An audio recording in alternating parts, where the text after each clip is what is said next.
الحمد لله نحمده ونستعينه ونستغفره ونؤمن به ونتوكل عليه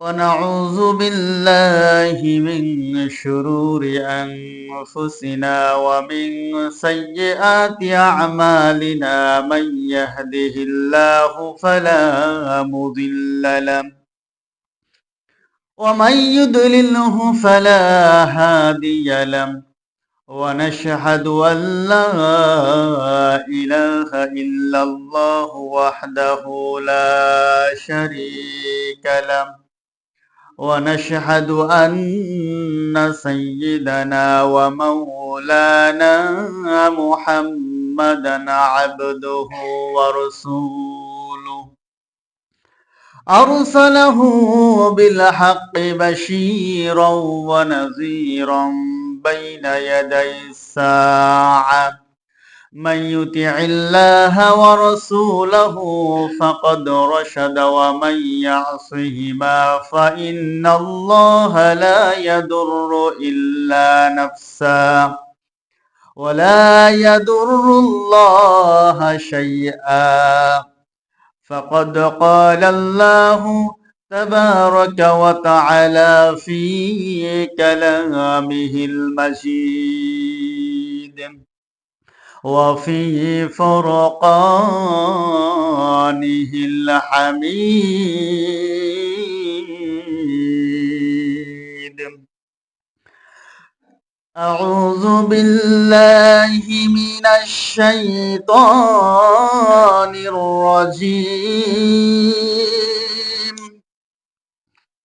بسم الله الرحمن الرحيم سبحان الذي أسرى بعبده ليلا من المسجد الحرام إلى المسجد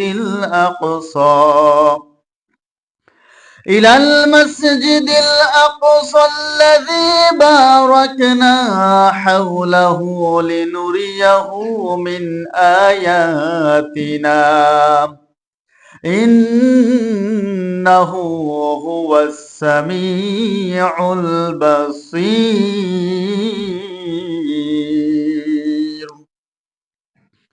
وقال النبي صلى الله عليه وسلم الصلاة معراج المؤمن أو كما قال النبي صلى الله عليه وسلم فلقيت آدم في السماء الدنيا ثم عيسى ويحيى ثم يوسف ثم إدريس ثم هارون ثم موسى ثم إبراهيم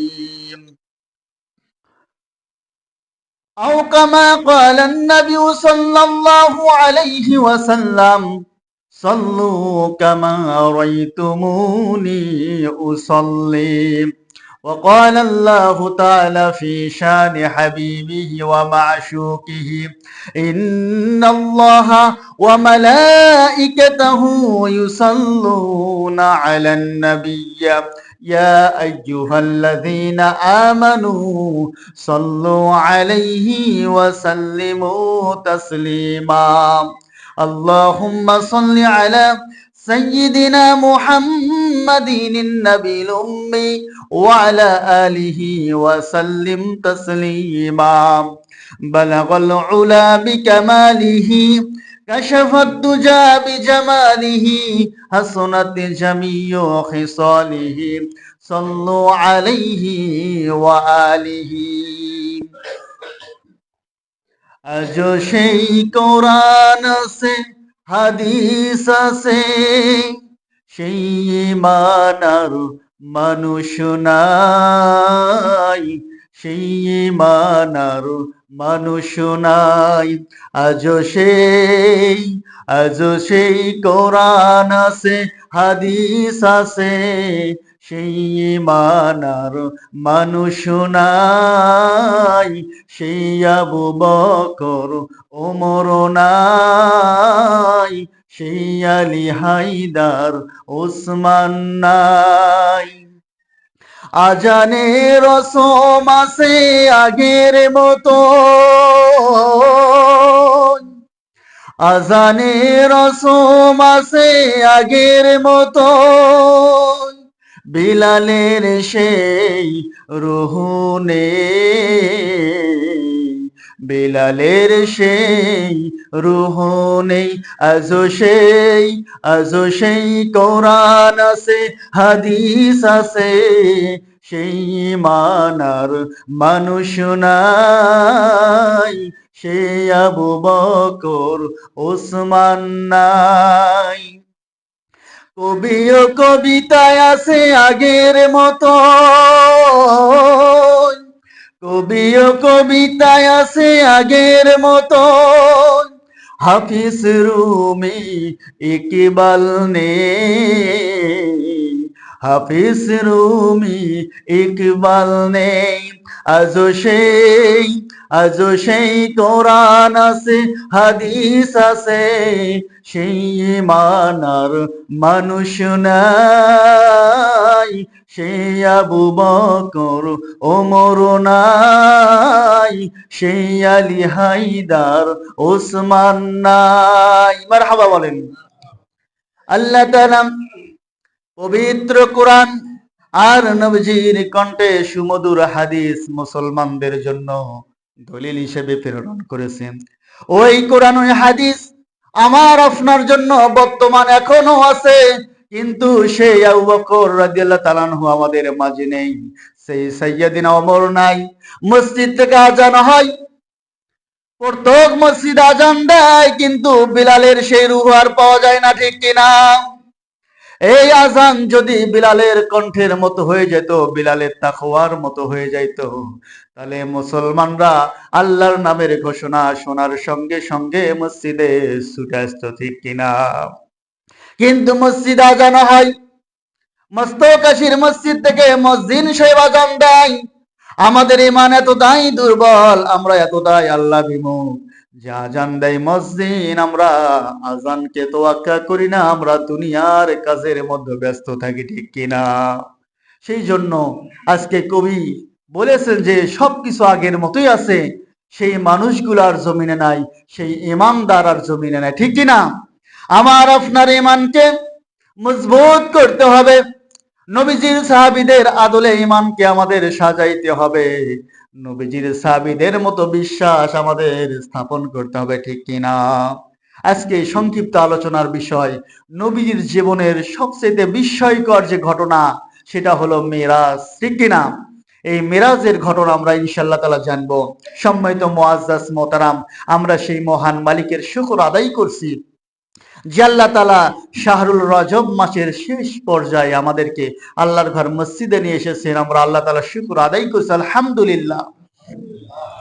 দরুদ ও সালাম পেশ করছি আমার আপনার নবী, ইমামুল আম্বিয়া, খাতামুন নবীন, জনাবে মুহাম্মদুর রাসূলুল্লাহ সাল্লাল্লাহু আলাইহি ওয়াসাল্লাম। নবীজির জবানের পবিত্র জবানের যে দোয়া রজব মাসে নবীজি করতেন, আমরা সবাই বলি আল্লাহুম্মা বারিক লানা ফি রজব ওয়া শাবান ওয়া বাল্লিগনা রমাদান, আল্লাহুম্মা আমিন। ওই নবীজির শানে আমরা দরুদ ও সালাম পেশ করলাম। বিশ্ব নবী মক্কার জমিনে ইসলামের দাওয়াত দেয়, আল্লাহ তাআলার একত্রবাদের দাওয়াত দেয়।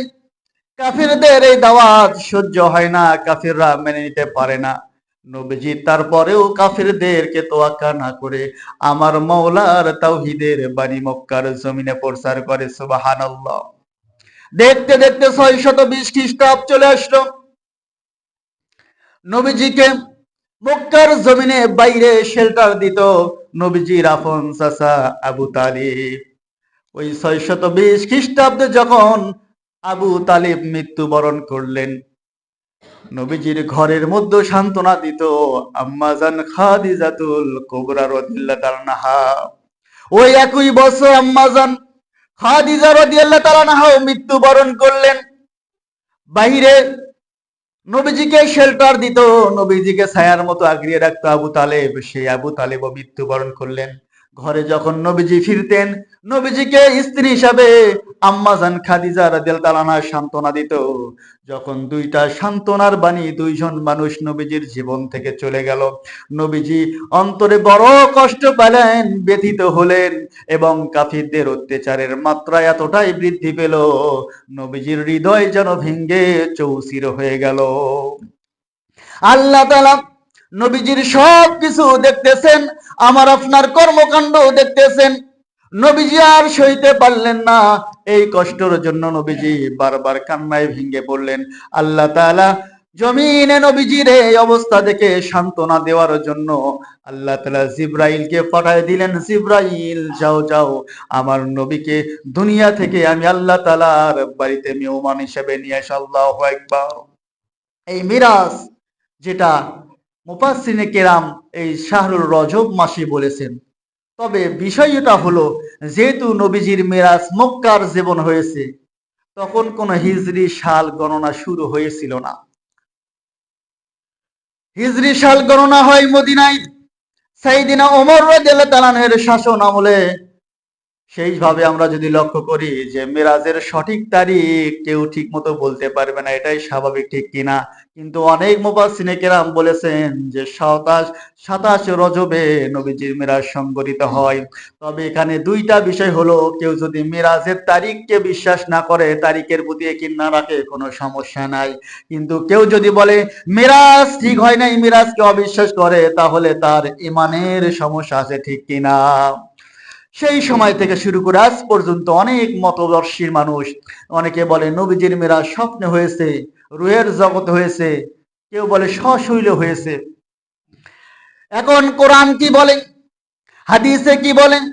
বিশ্ব নবী জনাবে মুহাম্মদুর রাসূলুল্লাহ সাল্লাল্লাহু আলাইহি সাল্লামের সাহাবী খাদিমুর রাসূল সাইয়্যিদিনা আনাস ইবনে মালিক রাদিয়াল্লাহু তাআলা আনহু বলেন, আনাস ইবনে মালিক রাদিয়াল্লাহু তাআলা বর্ণনা করেন, রাসূল সাল্লাল্লাহু আলাইহি সাল্লাম বলেছেন, আমি সেই দিন রাত্রিতে মসজিদুল হারামের মধ্যে ঘুমান্ত অবস্থায় ছিলাম। এমন সময় ফেরেশতা জিবরাইল আলাইহিস সালাতু সালাম আমার কাছে আগমন করলেন। আমি জেগে গেলাম। জিবরাইল আলাইহিস সালাম আমাকে নিয়ে জমজম কূপের পাশে গেলেন এবং সেখানে আমার সিনা চাক করলেন। আল্লাহু আকবার। সিনা চাক করলেন, নবীজির বুক থেকে শুরু করে নাভি পর্যন্ত ছিঁড়ে ফেললেন।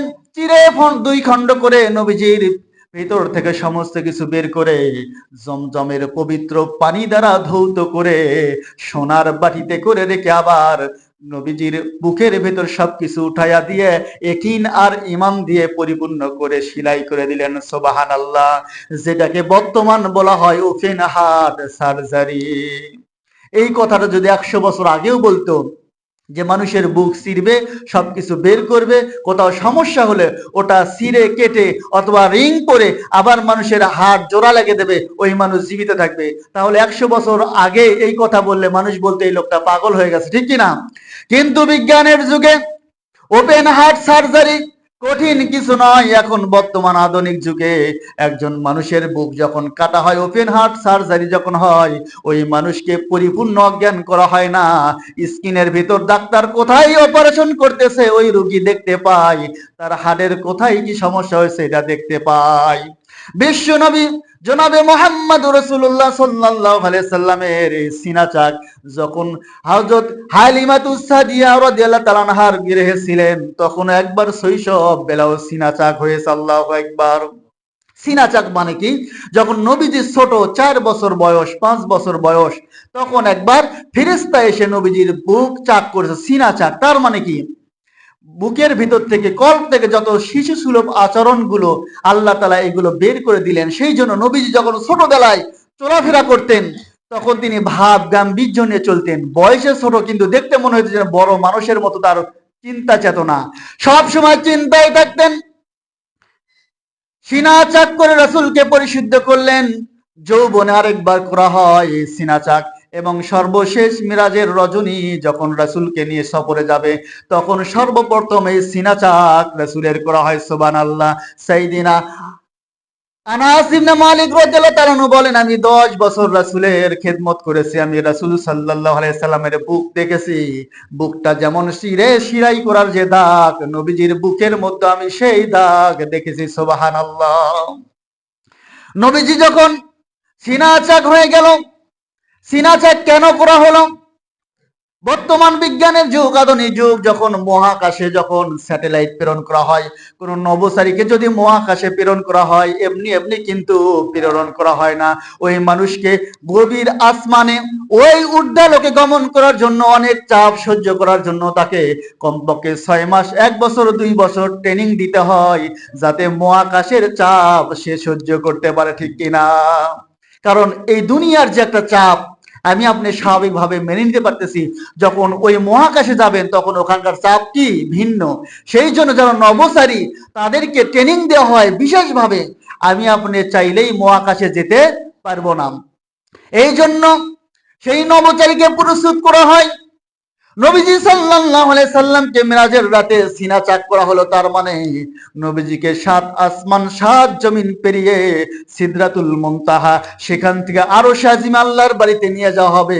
এই দীর্ঘ সফরের জন্য নবীজিকে প্রস্তুত করার জন্য এই সিনা চাক করা হয়। আল্লাহু আকবার। নবীজিকে নিয়ে যখন আল্লাহর প্রেরিত ফেরেশতা সাইয়্যিদিনা জিবরাইল আলাইহিস সালাম মসজিদুল হারামিতে থাকলেন, তখন আল্লাহ তাআলার কুদরতি বাহন বোরাক চলে আসলো।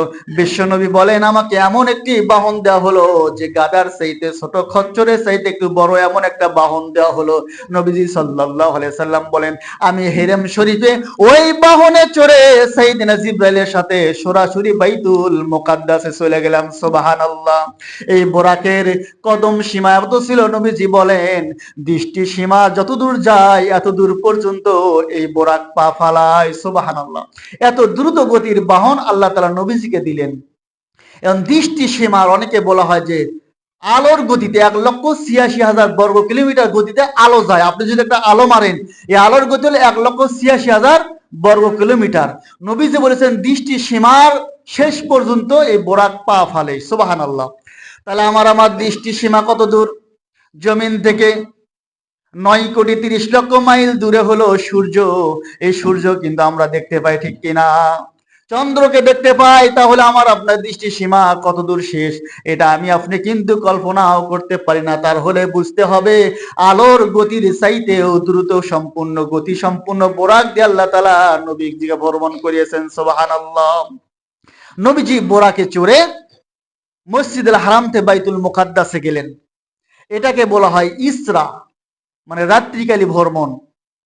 এই প্রসঙ্গে আল্লাহ তাআলা সূরা বনি ইসরাঈলের প্রথম আয়াত আল্লাহ তাআলা আয়াত নাযিল করে দুনিয়াবাসীকে জানিয়ে দিলেন। যখন এই ঘটনা কেউ বিশ্বাস করতেছিল না, মানুষ হাসাহাসি করতেছিল, আল্লাহ তাআলা এই মিরাজের সত্যতা প্রমাণ করে আল্লাহ তাআলা বলেন, সুবহানাল্লাযী আসরা বিআবদিহি লাইলাম মিনাল মাসজিদিল হারাম ইলাল মাসজিদিল আকসা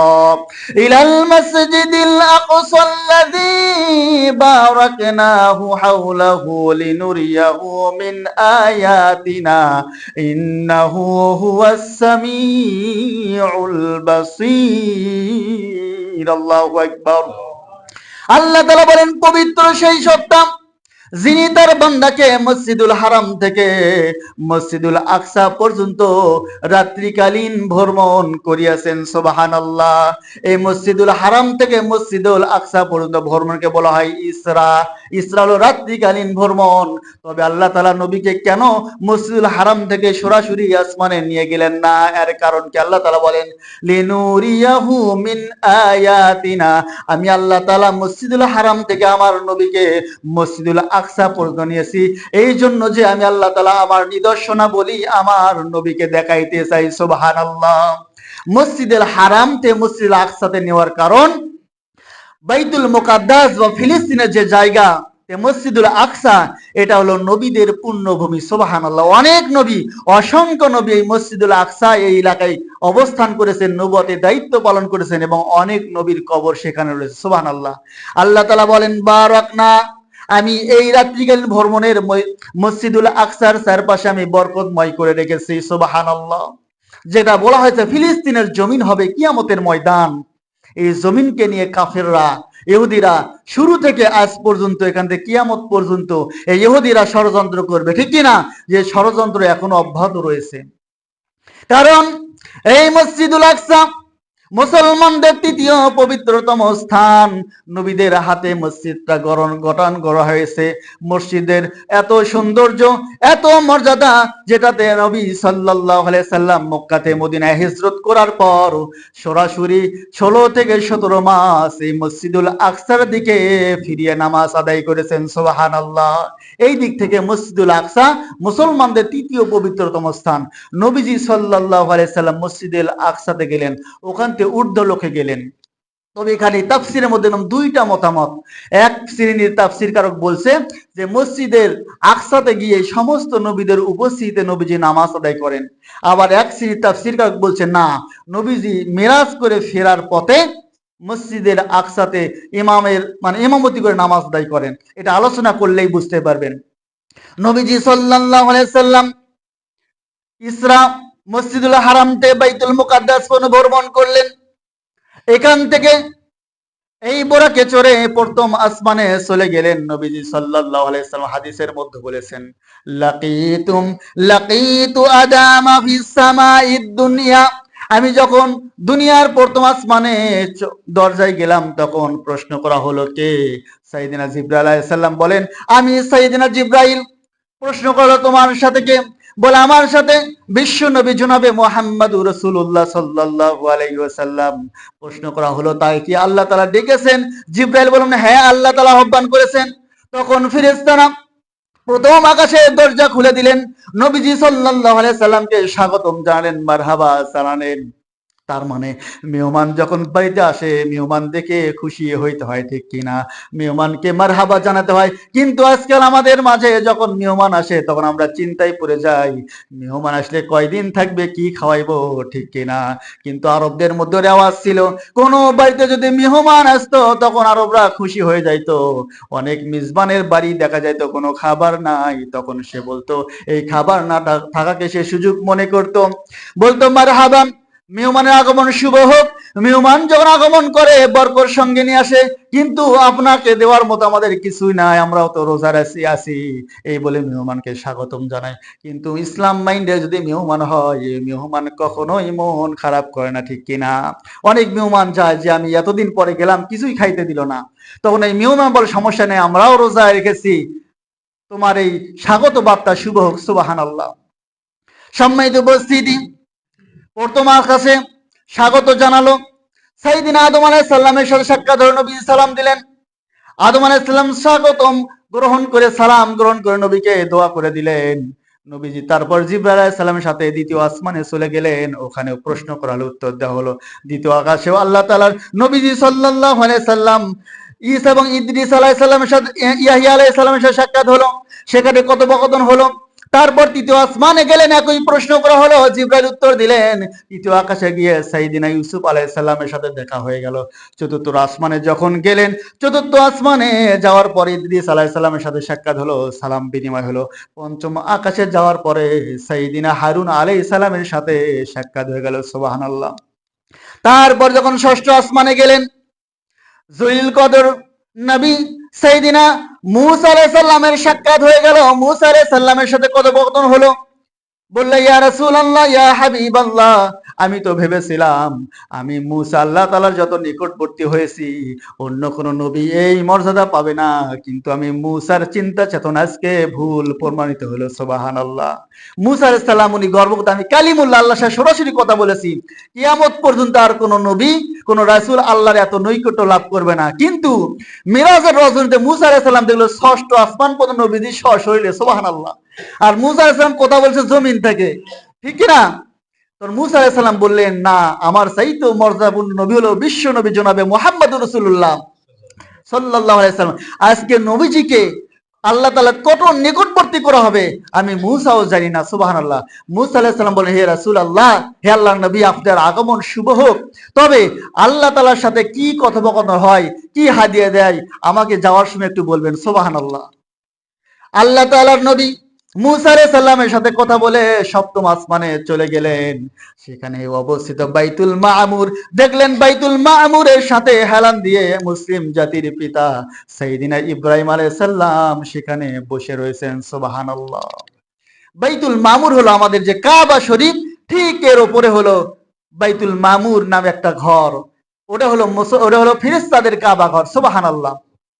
এই বাইতুল মামুর সম্পর্কে যখন জিজ্ঞেস করা হলো, নবীজিকে বলা, ইয়া রাসূলুল্লাহ, ইয়া হাবিবাল্লাহ, আপনি তো আসমান ভ্রমণ করেছেন, আসমানে অসংখ্য ফেরেশতা রয়েছে, ফেরেশতাদের সংখ্যা কত? সুবহানাল্লাহ। আমাদের মনে প্রশ্ন আছে, ফেরেশতা কত? নবীজি সাল্লাল্লাহু আলাইহি সাল্লাম বলেন, সাহাবীরা, বাইতুল মামুরের দৈনিক প্রত্যহ ৭০,০০০ ফেরেশতা তওয়াফ করে। সুবহানাল্লাহ। তবে তোমরা জেনে রাখো, শুনে রাখো, যে ৭০,০০০ ফেরেশতা একবার বাইতুল মামুর তাওয়াফ করে, কিয়ামত পর্যন্ত ওই ফেরেশতারা দ্বিতীয়বার আর বাইতুল মামুর তাওয়াফ করার চান্স পাবেন। আল্লাহু আকবার। এখান থেকে অনুমান করেন যে ফেরেশতাদের সংখ্যা তাহলে কত। ফেরেশতা অসংখ্যের হিসাব আল্লাহ ছাড়া কেউ জানে না। অনেক ফেরেশতা অনেক অন্য ফেরেশতা কেউ চেনে না, ঠিক কিনা? বাইতুল মামুর, ইব্রাহিম আলাইহিস সালামের সাক্ষাৎ, তারপর ওখান থেকে সিদরাতুল মুনতাহা, ইনদা সিদরাতুল মুনতাহা, ইনদা জান্নাতুল মাওয়া। সুবহানাল্লাহ। সিদরাতুল মুনতাহা পাশেই আল্লাহ তাআলার জান্নাতুল মাওয়া। তখন নবী সাল্লাল্লাহু আলাইহি সাল্লাম সিদরাতুল মুনতাহায় অবস্থান করলেন। সাইয়েদিনা জিবরাইল বললেন, ইয়া রাসূলুল্লাহ, ইয়া হাবিবাল্লাহ, আমার লাস্ট বর্ডার হলো এখান থেকে এখান পর্যন্ত, আমি আর সামনে যাইতে পারবো না। নবীজি সাল্লাল্লাহু আলাইহি সাল্লাম লক্ষ্য করলেন সিদরাতুল মুনতাহার ওখানে একটা বড়ই গাছ আছে। সুবহানাল্লাহ। বড়ইগুলো কেমন? নবীজি বলেন, হিজাজের মটকার মতো করে। সেই সময় পরিমাপের জন্য হিজাজের কি বল আমরা, বিভিন্ন ধামা তোলা বলি, ওরা বলে মটকা। হিজাজের মটকার সমান সমান এক একটা বড়ই গাছে সোনার বড়ই ধরে আছে। সুবহানাল্লাহ। আর বড়ই পাতাগুলো হাতির কানের সমান। ছোট্ট ছোট্ট পাখিগুলো ওখানে আল্লাহ তাআলা সাজিয়ে রেখেছেন। নবীজি সাল্লাল্লাহু আলাইহি সাল্লাম দেখলেন জান্নাতুল মাওয়া, পাশে জান্নাত প্রবাহিত। নবীজি সাল্লাল্লাহু আলাইহি সাল্লাম সেখান থেকে আরশে আজিমে রফ রফ নামক একটা বিছানায় চড়ে আল্লাহ তাআলার সান্নিধ্যে চলে গেলেন। সুবহানাল্লাহ। এখানে আরেকটা কথা হলো, নবীজি জমিনে যে জুতা পরে হাঁটাহাঁটি করতেন, বিশ্ব নবী ওই জুতা পরে আসমানের সিদরাতুল মুনতাহা এমনকি আরশে আজিম পর্যন্ত ওই জুতা পরে হাঁটাহাঁটি করেছেন। সুবহানাল্লাহ। কত মর্যাদাপূর্ণ মানুষ দেখেন আমাদের নবী। সুবহানাল্লাহ। এই নবীজি সাল্লাল্লাহু আলাইহি সাল্লাম আল্লাহ তাআলার বাড়ি আরশে আজিমে গেলেন। আরশে আজিমে যাওয়ার পরে কতটা নিকটবর্তী হলেন, আল্লাহ তাআলা কোরআনের মধ্যে এই কথা বলেছেন, সুম্মা দানা ফাতাদাল্লা ফাকানা কাবা কাউসাইন। আল্লাহু আকবার। আল্লাহ তাআলার নবী যখন আরশে আজিমে গেলেন, সূরা নজমের ৮ এবং ৯ নম্বর আয়াতের মধ্যে আল্লাহ তাআলা এই কথা বলেছেন, সুম্মা দানা ফাতাদাল্লা। আল্লাহ তাআলার নিকটবর্তী একবারে হয়ে গেলেন। সুবহানাল্লাহ। আল্লাহ নবী একবার একত্র হয়ে গেলেন।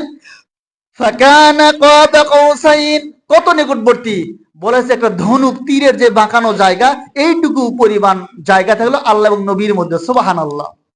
এটা বিশাল একটা মর্যাদা। কোন নবী রাসূলের পক্ষে এই মর্যাদা কি গ্রহণ করা সম্ভব হয়নি, একমাত্র আমার আপনার নবীকে এই মর্যাদা দেওয়া হয়েছে। সুবহানাল্লাহ।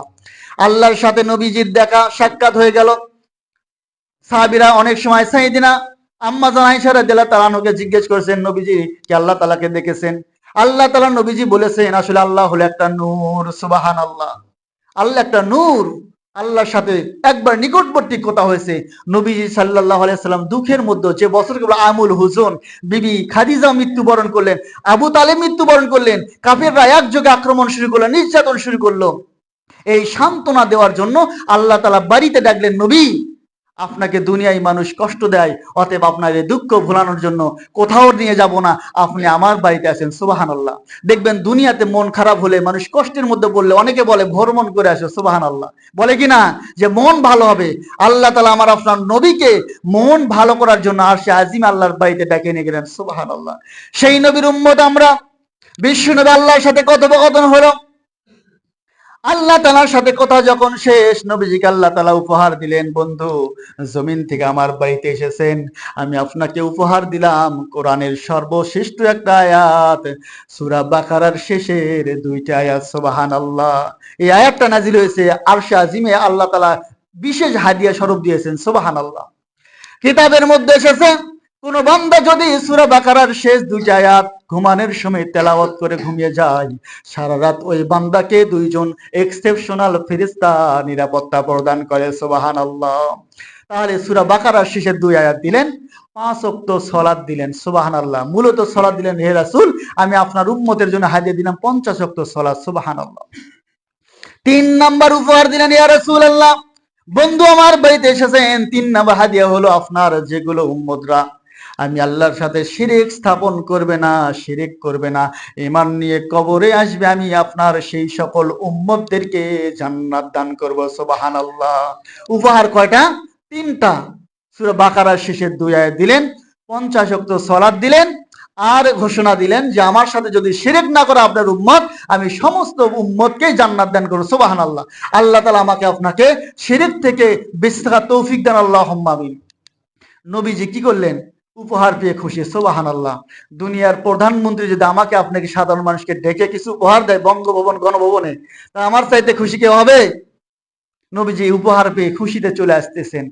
আস্তে আস্তে ষষ্ঠ আসমানে সাইয়েদিনা মূসা আলাইহিস সালামের সাথে সাক্ষাৎ। আবার মূসা নবী বললেন, ইয়া রাসূলুল্লাহ আল্লাহর নবী আল্লাহর সাথে সাক্ষাৎ করলেন, আল্লাহর দিদার লাভ করলেন, বড় মর্যাদাবান হয়ে গেলেন। আল্লাহ তাআলা আপনাকে উপহার হিসেবে কি দিলেন? আল্লাহু আকবার। নবীজি বললেন, আমাকে 3টা উপহার দেওয়া আছে, 2টার কথা বললেন। মূসা আলাইহিস সালাম বলল, ঠিক আছে, তৃতীয় উপহার কি? সালাত। সালাত দিয়েছেন 50 ওয়াক্ত। মূসা নবী বলেন, ইয়া রাসূলুল্লাহ 50 ওয়াক্ত সালাত আপনার উম্মত পারবে না, আপনি তাড়াতাড়ি করে চলে যান। এই হাদিসটা আনাস রাদিয়াল্লাহু বড় একটা হাদিস, মুসলিম শরীফ এবং বুখারীতে বর্ণিত হয়েছে। আমি শুধু কিছু পয়েন্টগুলো বলতেছি। মূসা নবী বললেন, আপনার উম্মত পারবে না, যান তাড়াতাড়ি, আবার যান। হাদিসের মধ্যে আছে আল্লাহ রাসূল মূসা নবী আল্লাহর মধ্যে বারবার যাতায়াত করলেন। সুবহানাল্লাহ। এর ভিতরে একমত হলো আমার নবীকে আল্লাহ তাআলা এতটাই ভালোবাসেন যে আমি আমার বন্ধুকে দুনিয়ায় ফেরত দিতে মন চাই না। নবীজি চলে যায়, আবার মূসা আলাইহিস সালাম বলে আবার যান, আবার আল্লাহর কাছে কথা হয়, আবার চলে আসে। সুবহানাল্লাহ। মানে আশিক আর মাশিকের মধ্যে খেলা শুরু হয়ে গেছে। ষষ্ঠ আসমান আসে আজিম, যাচ্ছে আবার নবীজি আসতেছে। আল্লাহ তাআলা এর মধ্যে বলতেছে, বুঝাইতে চাচ্ছেন আমি আমার নবীকে কত ভালোবাসি। সুবহানাল্লাহ। প্রত্যেক নবীকে বিভিন্ন উপাধি দেওয়া হয়েছে, আমার নবীকে শুধু আলাদা উপাধি দেওয়া হয়েছে হাবিবুল্লাহ, আল্লাহর বন্ধু।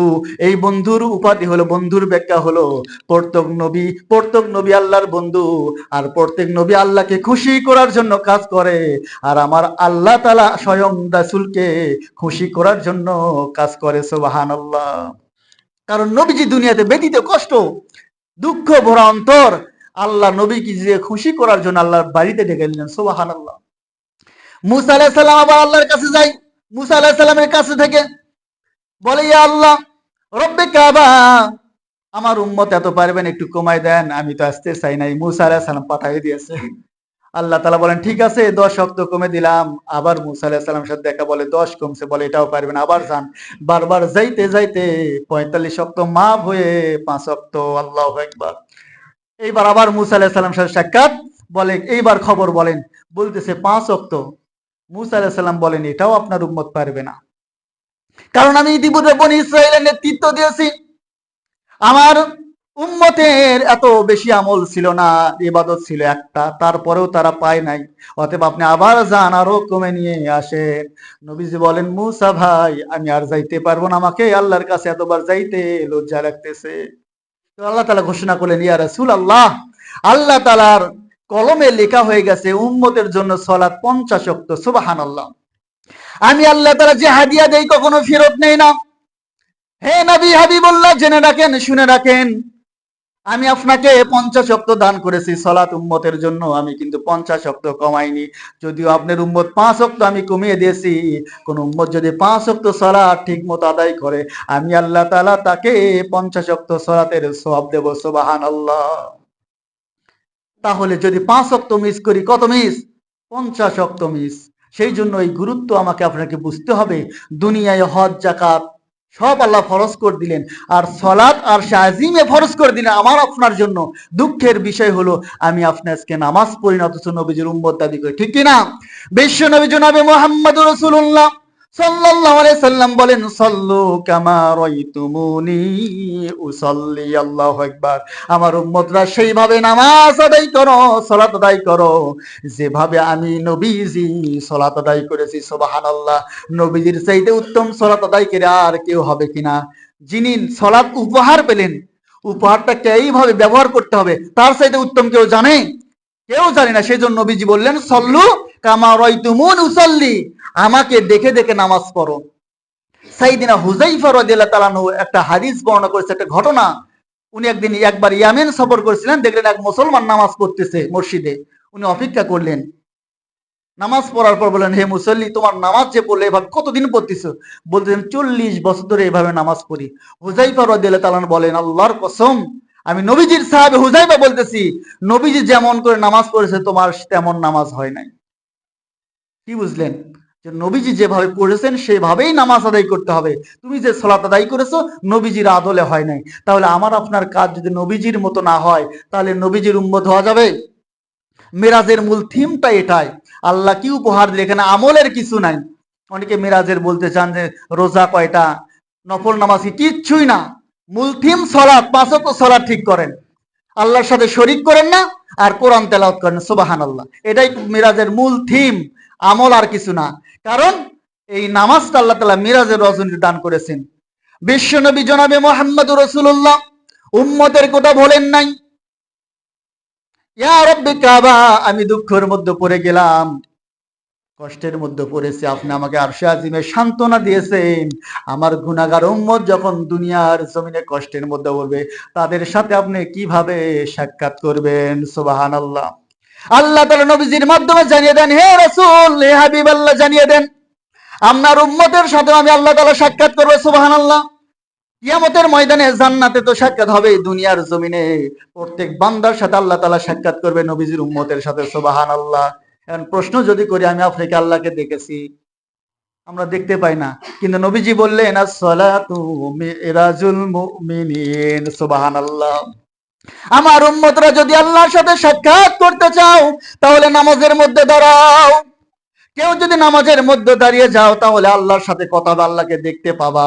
যদি আমাদের চক্ষু ঈমান অতটা শক্তিশালী নয়, নবীজি বললেন, যদি তোমরা আল্লাহকে দেখতে না পাও, তবে এটাই কিনার বিশ্বাস রাখো, আল্লাহ তাআলা তোমাদেরকে দেখতেছেন। সুবহানাল্লাহ। তাহলে নামাজ হলো মুসলমানদের মিরাজ।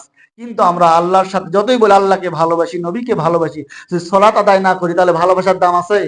কোনোই দাম নাই। তাহলে দুঃখ কষ্টের মধ্যে পড়লে সালাতে দাঁড়িয়ে যান। যদি সেই মাকামে পৌঁছতে পারেন, তাহলে আল্লাহকে আপনি দেখতে পারবেন। অনেক ঘটনা আছে। আনাল হক বলতেছিলেন, এক আল্লাহর বান্দা, এক আল্লাহর ওলি। তখন বলল, এই লোকটা তো বেঈমান হয়ে গেছে। তখন কি করলো? কল্লা কি করে দিল? কর্তন করলো। যখন কাল্লা কেটে ফেললো, মুখ দিয়ে কালেমা বের হলো, লা ইলাহা ইল্লাল্লাহু মুহাম্মাদুর রাসূলুল্লাহ। সমস্ত উম্মতরা বলল, আমরা কি ক্ষতিটা করলাম? এ তো একবার আল্লাহর হক বান্দা, সে আল্লাহকে দেখেছিল। এটা বলতে আল্লাহর দর্শন, সে পাগল হয়ে গেছে। সুবহানাল্লাহ। এই বান্দারও আল্লাহকে দেখতে পাই। নবীজি সেখান থেকে ফিরে আসলেন। এইবার হলো নবীজি বাইতুল মুকাদ্দাসে 2 রাকাত নামাজ আদায় করলেন সমস্ত নবীদের নিয়ে। কারণ এখানে প্রশ্ন হলো, অনেকে বলে যে বাইতুল মুকাদ্দাসে নামাজ আদায় করে আরশে আজিমে গেছেন। যদি আরশে আজিমে যাইতেন, তাহলে যদি আগেই নামাজ পড়তেন বাইতুল মুকাদ্দাসে, তাহলে প্রথম আকাশে সপ্তম আকাশ পর্যন্ত নবীদের সাথে কি পরিচয় হওয়ার দরকার ছিল? কি একটা লজিক, পরিচয় হওয়ার দরকার ছিল না। তাহলে আসমানে পরিচিতি লাভ করেছে। যদি পরিচিতি ওখানে না হতো, আগে যদি নামাজি হইতো, তাহলে মসজিদের বাইতুল আকসাতে কি হতো? কমপক্ষে জলিল কদর নবীদের সাথে নবীদের কি হতো? পরিচয় হইতো। কিন্তু নবীজির পরিচয় আসমানে হয়েছে। তাহলে এটা হলো প্রশ্নের উত্তর হলো যে আগে মেরাজ করেছেন, ওখান থেকে ফিরে বাইতুল মুকাদ্দাসে নবীজি সমস্ত নবীদের ইমামতি নামাজ আদায় করেছেন। সুবহানাল্লাহ। ফেরেশতা জিবরাইল ইকামত দিলেন, নবীজিকে বলেন, যান সালাত আদায় করেন। নবীজি সমস্ত নবীদের নিয়ে 2 রাকাত সালাত আদায় করলেন। তখন নবীজির উপাধি হলো ইমামুল আম্বিয়া। সুবহানাল্লাহ। সমস্ত নবীদের নেতা। সেখান থেকে নবীজি আসলেন বাইতুল মুকাদ্দাস থেকে ফিরে মেরাজ করে নবীজি আবার হেরেম শরীফে 2 রাকাত সালাত আদায় করে সকালবেলা বসে গেছেন। সুবহানাল্লাহ। আবু জেল বলতেছে, মুহাম্মদ সাল্লাল্লাহু আলাইহি সাল্লাম, নতুন কোনো খবর আছে কিনা? মানে টিটকেরি করে বলতেছে যে নতুন কোনো খবর আছে কিনা? নবী সাল্লাল্লাহু আলাইহি সাল্লাম বলে, অবশ্যই আছে। কি খবর? যে আমি রাতের বেলা বাইতুল মুকাদ্দাসে গেলাম, ওখান থেকে 7 আসমান 7 আকাশ পার হয়ে সিদরাতুল মুনতাহায় গেলাম, আরশে আজিমে গেলাম, জান্নাত দেখলাম, জাহান্নাম দেখলাম, আল্লাহর সাথে কথা বললাম, সেখান থেকে ফিরে এসে এই বাইতুল মসজিদে হারামে বসে আছি। আবু জেহেল বলল, মাথা গেছে, এতদিন যা কিছু ছিল আজ সব শেষ। মুহাম্মদ সাল্লাল্লাহু আলাইহি সাল্লাম, তুমি যা বলতেছে রেখে আমি সমস্ত লোকের সামনে বলতে পারবে? নবীজি বলে, অবশ্যই। তো আবু জেহেল দৌড় মারলো যে সবাইকে বলার জন্য সুযোগ একটা পেয়েছি। সর্বপ্রথম আবু বকর রাদিয়াল্লাহু কাছে গেলেন। আবু বকর, শুনেছো কি হয়েছে? তোমার নবী মুহাম্মদ সাল্লাল্লাহু আলাইহি সাল্লাম বলেছেন সে রাতের বেলা মেরাজ করেছে, আসমান জমিন পার হয়ে, সাত আসমান পার হয়ে আল্লাহর ঘরে গিয়েছে, জান্নাত দেখেছে, জাহান্নাম দেখেছে, বাইতুল মুকাদ্দাস দেখেছে, এবং সেখান থেকে ফিরে এসে মসজিদুল হারামে এখনো বসে আছে। আবু বকর রাদিয়াল্লাহু বলেন, আবু জেহেল এই কথা কি আমার নবী বলেছে? কয়, অবশ্যই, আমি নিজ কানে শুনেছি। আবু বকর রাদিয়াল্লাহু বলেন, যদি আমার নবী বলে থাকে তাহলে এই কথা সত্য, নবীজির মিরাজ সঠিক হয়ে যাচ্ছে। সুবহানাল্লাহ। আবু জেহেল আবু বকর সহ সবাইকে ডেকে নিয়ে নবীজি সাল্লাল্লাহু আলাইহি ওয়াসাল্লাম চলে আসলো। তখন নবীজিকে বলল, ঠিক আছে আপনি বলেন, কি বললেন? তখন নবীজি বললেন, হে উপস্থিত জনতা, আমি রাতের বেলা এখান থেকে বাইতুল মুকাদ্দাসে গেছি, সেখান থেকে 7 আসমান পার হয়ে আল্লাহর বাড়িতে গেছি, আল্লাহর সাথে কথা হয়েছে, জান্নাত জাহান্নাম দেখেছি, সমস্ত ভ্রমণ করে আমি আবার এখানে বসে আছি। তখন সবাই তো থ মেরে গেছে, কি বলে? যাদের দুর্বল ইমান ছিল তাদের ভেতরেও প্রশ্ন, ইমান দুর্বল, এটা কি সম্ভব? বাইতুল মুকাদ্দাস, আরশে আজিম তো দূরে থাকলো, বাইতুল মুকাদ্দাস যাইতেই 1 মাস সময় লাগবে। তখন বিভিন্ন প্রশ্ন হলো, বাইতুল মুকাদ্দাসে গেছেন, জানলা কয়টা, দরজা কয়টা বলেন? ওখানে কিছু মানুষ আছে প্রশ্ন করার জন্য। আসলে নবী কি জানলা দরজা গোনার জন্য গেছে? নবীজি একটু ইতস্ততা করলেন, কারণ নবীজি তো জানলা দরজা গণেন নাই। অনেক মুসল্লি বড় মসজিদে বাইতুল মুকাদ্দাস মসজিদে আপনি গেছেন, অনেকে যাই নাই, একদিন শুধু 2 রাকাত নামাজ পড়ছে, ও কি জানলা দরজা সব বলতে পারবে? যদি প্রশ্ন করা হয়, বাইতুল মোকাররম দেখছেন? হ্যাঁ দেখছি। বলে, কয়টা ফ্যান আছে বলেন তো? তখন বলে, সম্ভব না। তার মানে কি সে বাইতুল মোকাররম নামাজ পড়ে নাই? নামাজ পড়া সত্য। নবীজিকে প্রশ্ন করলে, জানলা করে দরজা কটা বলেন? নবীজিকে মিথ্যা প্রতিপন্ন করার জন্য যখন কুরাইশরা প্রশ্ন ছুড়ে দিল, তখন আল্লাহ তাআলা নবীর ইজ্জতকে বৃদ্ধি করার জন্য ফেরেশতা জিবরাইলের মাধ্যমে বাইতুল মুকাদ্দাস নবীজির সামনে উপস্থাপন করলেন। সুবহানাল্লাহ। বিশ্ব নবী জনাবে মুহাম্মদুর রাসূলুল্লাহ বাইতুল মুকাদ্দাসের সেই ছবি দেখে দেখে সবকিছু বর্ণনা করে দিলেন। সুবহানাল্লাহ। কাফেররা ইতিপূর্বে বাইতুল মুকাদ্দাস দেখেছে, সব বর্ণনা যখন সত্য, তারপরেও কাফেররা বিশ্বাস করে না। সুবহানাল্লাহ। সম্মানিত উপস্থিতি, সময় অনেক হয়ে গেছে, আর একটু সময়, কষ্ট পাচ্ছেন? অনেকে বলে স্বপ্নে হয়েছে, আসলে মিরাজটা সশরীরে হয়েছে। সুবহানাল্লাহ। স্বপ্নে যদি হইতো কাফেররা এত গুরুত্বই দিত না। আমি আপনি যদি বলি ঢাকার বুকে দাঁড়িয়ে যে আমি স্বপ্নে দেখেছি আমি বর্তমান বাংলাদেশের প্রধানমন্ত্রী হয়ে গেছি, যদি স্বপ্নের কথা বলেন, এই কথা কি তোয়াক্কা করবে? কেউ কিছু বলবে না, ধরে না বলে মানুষটা পাগল হয়ে গেছে। অথবা স্বপ্নে দেখেন আমেরিকার প্রেসিডেন্ট হয়ে গেছি, স্বপ্নে দেখেছি, কেউ কিছু বলবে না। কিন্তু যদি বলেন আমি বর্তমান বাংলাদেশের অন্তর্বর্তীকালীন সরকার প্রধান, এটা যদি আপনি বলেন, আপনার বলা শেষ না হইতে হইতে আপনাকে ধরে কারাগারে নিক্ষেপ করবে, ঠিক কিনা? কাফেররা যদি বলতো আমি স্বপ্নে দেখেছি, তাহলে এই বিজনেস নিয়ে কেউ মাথা ব্যথা করতো না। নবীজি বলেছেন আমি সশরীরে আল্লাহ তাআলার সাথে সাক্ষাৎ করেছি, এই কথা যখনই বলেছে তখন কাফেররা এই বিষয়টাকে গুরুত্ব দিয়েছে, ঠিক কিনা? এই নিদর্শন দেখে তখন নবীজি সাল্লাল্লাহু আলাইহি সাল্লাম সমস্ত বর্ণনা দিলেন। আবু বকর রাদিয়াল্লাহু বলেন, হে আল্লাহ রাসূল, আপনার মিরাজ সঠিক হয়েছে, সত্য হয়েছে। তখন আবু বকর রাদিয়াল্লাহু এই উক্তির বিপরীতে আল্লাহ রাসূল বলেন, হে আবু বকর, তুমি শুধু আবু বকর নয়, তুমি হলে আবু বকরের সিদ্দিক। সুবহানাল্লাহ। তুমি তো চরম সত্যবাদী, তোমার মতো সত্যবাদী আর কেউ নাই। এখান থেকে একটা পয়েন্ট হলো, ইমান কত শক্তিশালী হলে দেখেন নবীজির প্রতি বিশ্বাস। অনেক ইমানদারও থতবত করতেছে যে এতে কি করে সম্ভব, আসমানে যাবে কেমন করে সম্ভব?